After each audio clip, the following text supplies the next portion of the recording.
Our story begins not in a place of great faith, but in a place of great fear. Famine had struck the land of Judah, forcing an Israelite family, Elimelech, his wife Naomi, and their 2 sons to seek refuge in a foreign country, Moab. They thought they had found safety, but over the course of 10 years, a far greater tragedy unfolded. First, Elimelech died.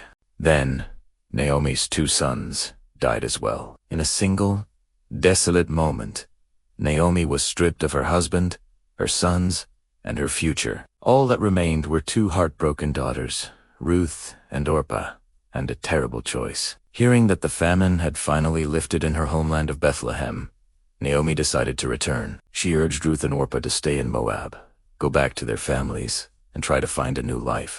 It was a selfless act, recognizing they owed her nothing.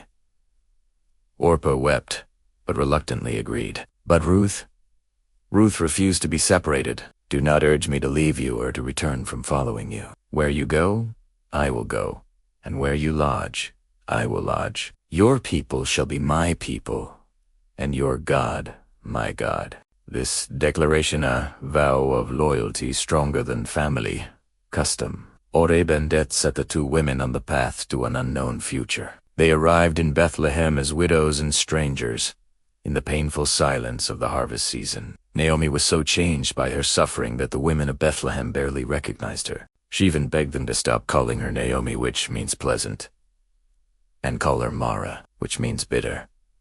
In those days, destitute people were allowed to follow the harvesters and pick up the grain dropped behind them. Practice, called gleaning, was an act of charity built into the law. It was Ruth's only hope for feeding herself and Naomi. Driven by love for her mother-in-law, Ruth went out into the fields. By sheer luck, or perhaps by providence, she ended up in a field belonging to a man named Boaz. Boaz was a man of integrity, a man of substance, and a relative of Naomi's late husband. When he arrived, he noticed the foreign woman working so diligently. When he learned who she was, the Moabite woman who had demonstrated such fierce loyalty to Naomi, Boaz was moved. My daughter, stay here.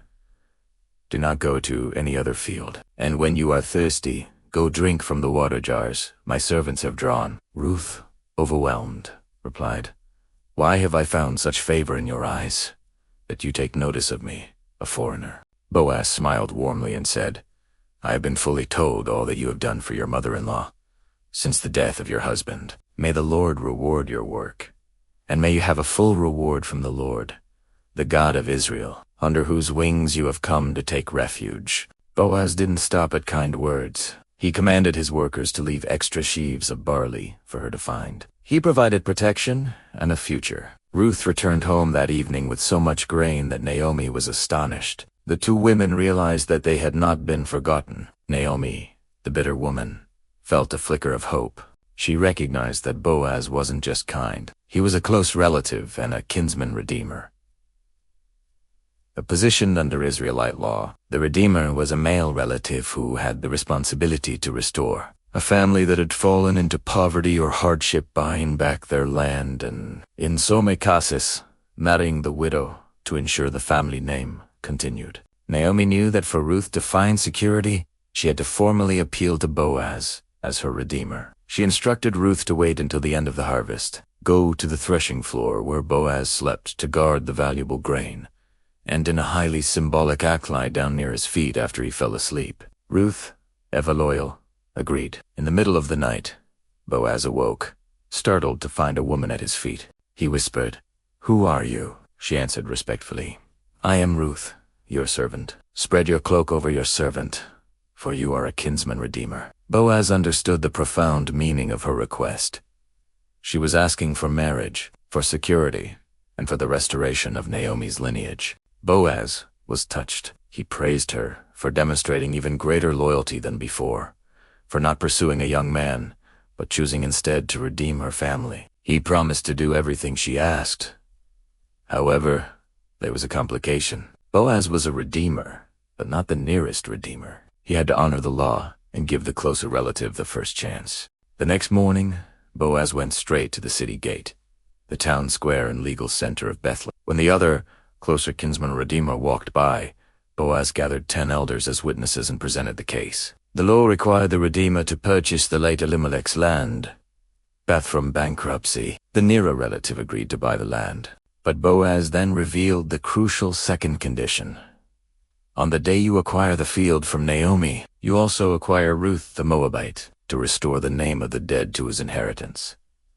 The other man realized that marrying Ruth would complicate his own inheritance and potentially cost him his fortune. He quickly removed his sandal, a symbolic gesture that legalized the transfer of the right of redemption. Boaz, with a clear conscience and great joy, publicly declared his intention. You are witnesses today that I have bought from Naomi all that belonged to Elimelech. That, moreover, I have acquired Ruth, the Moabite, to be my wife, to perpetuate the name of the dead in his inheritance. Boaz married Ruth, and the elders of Bethlehem blessed her, saying she would be like Rachel and Leah, the matriarchs of Israel. Soon after, Ruth gave birth to a son named Obed.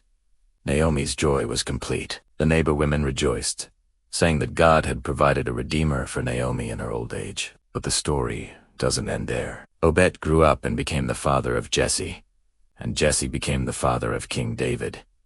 This beautiful love story, born of tragedy and sealed by extraordinary loyalty, became one of the most important threads in history.